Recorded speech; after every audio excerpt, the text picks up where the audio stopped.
अस्सलाम वालेकुम।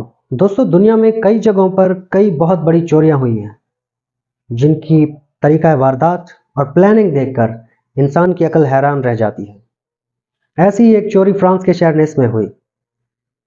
ये बात है 19 जुलाई 1976 की। ये मंडे का दिन था। सोसाइटी जनरेल नामी बैंक का स्टाफ बैंक में पहुंचना शुरू हो चुका था। ये उस दिन तक दुनिया का सबसे सिक्योर और सबसे मजबूत वॉल्ट रखने वाला बैंक था, पर उनका ये भरम उस दिन टूटने वाला था। रूटीन के मुताबिक बैंक का स्टाफ बैंक के वॉल्ट को खोलने के लिए जाता है, पर बैंक के वॉल्ट का दरवाज़ा नहीं खुलता। पर इस बात पर बैंक स्टाफ कुछ ज़्यादा रिएक्ट नहीं करता, क्योंकि वॉल्ट के दरवाजे का वजन तकरीबन 20 टन था और इसमें एक बहुत ही कॉम्प्लिकेटेड कॉम्बिनेशन लॉक लगाया हुआ था और ये अक्सर औकात खोलते वक्त अटक जाता था। इसीलिए बैंक स्टाफ ने समझा कि ये दरवाज़ा फिर से अटक गया है और उन्होंने वॉल्ट बनाने वाली कंपनी से कांटेक्ट किया। कुछ आधे ही घंटे के बाद वॉल्ट बनाने वाली कंपनी के एक्सपर्ट्स बैंक पहुंचते हैं और वॉल्ट के दरवाजे को खोलने में लग जाते हैं। पर इस बार वॉल्ट का दरवाज़ा बैंक के एक्सपर्ट लोगों से भी नहीं खुलता। अब मामला जाके कुछ सीरियस होता है, क्योंकि अब बात बैंक की इज्जत की थी। कस्टमर्स की लाइन लगी हुई थी और वॉल्ट का दरवाज़ा नहीं खुल रहा था। आखिरकार 3 घंटे के बाद स्टाफ ने यह फैसला किया कि वो ड्रिल के साथ वॉल्ट की दीवार में सुराख करके देखेंगे कि आखिर दरवाजे के पीछे ऐसा क्या फंसा हुआ है कि इस बार दरवाज़ा खुल ही नहीं रहा। हैवी ड्यूटी ड्रिल के साथ वॉल्ट की दीवार में एक होल बनाया गया, जिसमें झांक कर देखा तो वो लोग हैरान रह गए, क्योंकि वॉल्ट के दरवाजे को किसी ने अंदर से वेल्ड करके बंद कर दिया था। वो जानते थे कुछ ना कुछ गड़बड़ तो ज़रूर है, इसलिए वो ये फैसला करते हैं कि वॉल्ट की दीवार में एक बड़ा सुराख बनाया जाए और उससे अंदर जाके देखा जाए कि आखिर हुआ क्या है। ये काम बहुत मुश्किल और वक्त लेने वाला काम था, क्योंकि वॉल्ट की दीवार आम दीवार से ज़्यादा मजबूत थी और इसमें बनाते वक्त लोहा भी लगाया गया था। और आखिरकार कई घंटों की मेहनत के बाद एक वॉल्ट की दीवार में इतना सुराख हो गया कि एक आदमी अंदर जा सके। और जब अंदर जाकर वो देखते हैं कि वॉल्ट लुट चुका था। ये दुनिया का सबसे मजबूत वॉल्ट था। ये उनके मुताबिक अनब्रेकेबल वॉल्ट लुट चुका था।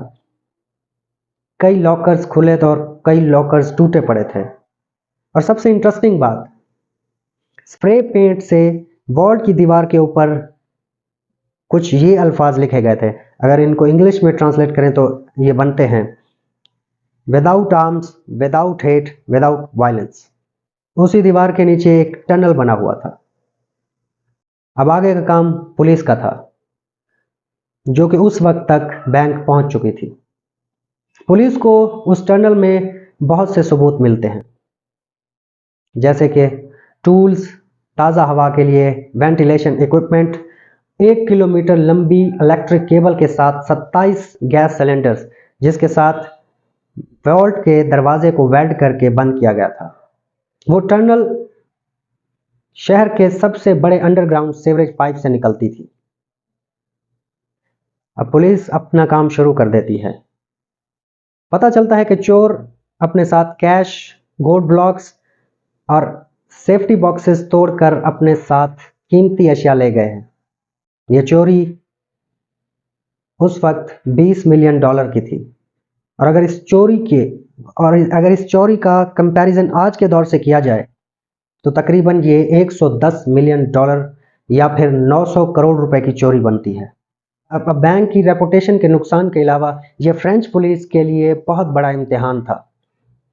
कई दिनों तक इन्वेस्टिगेशन की जाती है, बैंक स्टाफ को इंटेरोगेट किया जाता है, मगर कोई सबूत नहीं मिलता।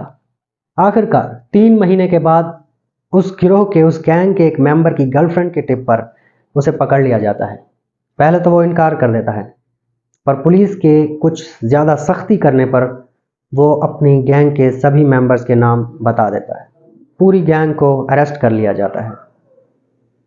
अब ये केस ऑलमोस्ट क्लोज था, पर पुलिस को नहीं पता था कि अभी तो सिर्फ शुरुआत हुई है। जब इन्वेस्टिगेशन को आगे बढ़ाया जाता है तो पता चलता है ये जो गैंग है ये शहर में छोटी मोटी चोरियां करने के लिए मशहूर है। अब पुलिस को ये बात कुछ हजम नहीं होती कि इतने बड़ी चोरी का मास्टर प्लान ये छोटे मोटे चोर नहीं बना सकते। अब इन्वेस्टिगेशन को आगे बढ़ाया जाता है, मजीद उन गैंग मेंबर्स को इंटरोगेट किया जाता है। तब एक नाम सामने आता है, एल्बर्ट। ये एक फोटोग्राफर था। एल्बर्ट को जब पुलिस गिरफ्तार करती है तो एल्बर्ट कहीं से भी क्रिमिनल नहीं लग रहा था। सिंपल से लाइफस्टाइल, सिंपल से कपड़े और शहर के बाहर एक नॉर्मल से घर में रहता था। अब पुलिस को इस चोरी का मास्टरमाइंड मिल गया था। ये मास्टरमाइंड बहुत ही शातिर इंसान था। ये दिख शक्ल से शरीफ इंसान लगने वाला फोटोग्राफर इस चोरी के पीछे का मास्टरमाइंड है। अब इतनी बड़ी चोरी हुई है, सामान और कैश और गोल्ड ब्लॉक्स की जो डिटेल थी वो एल्बर्ट पुलिस को नहीं बताता है। वो एक कोड वर्ड में एक पेपर पर कुछ लिखता है और वो कहता है कि ये उस रकम की डिटेल है जो कि सिर्फ जज ही उसे इस पढ़ सकता है, डिकोड कर सकता है। तो जज ने एल्बर्ट को अपने कमरे में बुलाया। एल्बर्ट जज को एक सिटी का मैप देता है। अब जज उस मैप को समझने के लिए खोलता यह है कि एल्बर्ट कमरे की खिड़की खोलता है और वहां से कूद जाता है। अब ये कमरा फर्स्ट फ्लोर पर था। नीचे खड़ी गाड़ी पर वो गिरता है और उसके पास ही खड़े बाइक वाले को वो इशारा करता है और अपनी तरफ बुलाता है, जो कि पहले से ही उसके इंतजार में था, और वो उस बाइक पर बैठकर निकल जाता है। पुलिस बहुत कोशिश करती है, पुलिस की लाख कोशिशों के बावजूद एल्बर्ट नहीं मिलता पुलिस को। अब पुलिस को एल्बर्ट का कोई नामो निशान नहीं मिला। एल्बर्ट इतनी बड़ी रकम के साथ गायब हो जाता है और फिर कुछ सालों बाद 1989 में एल्बर्ट की लाश उसके घर के सामने मिलती है। एल्बर्ट की मां का कहना था कि एल्बर्ट की लाश कोई घर के बाहर छोड़ गया था। एल्बर्ट ने वो रकम कहाँ खर्च की, उस रकम का क्या किया, ये मिस्ट्री ही रह गई, या फिर वो इतने सालों में कहाँ छुपा रहा। ये मिस्ट्री आज तक मिस्ट्री ही है। वीडियो अच्छी लगी हो तो वीडियो को लाइक कर दें और चैनल को सब्सक्राइब कर दें ताकि मज़ीद अच्छी मज़ेदार सी और इन्फॉर्मेटिव वीडियो आप तक पहुंच सके। शुक्रिया, मिलते हैं नेक्स्ट वीडियो में। अल्लाह हाफ़िज़।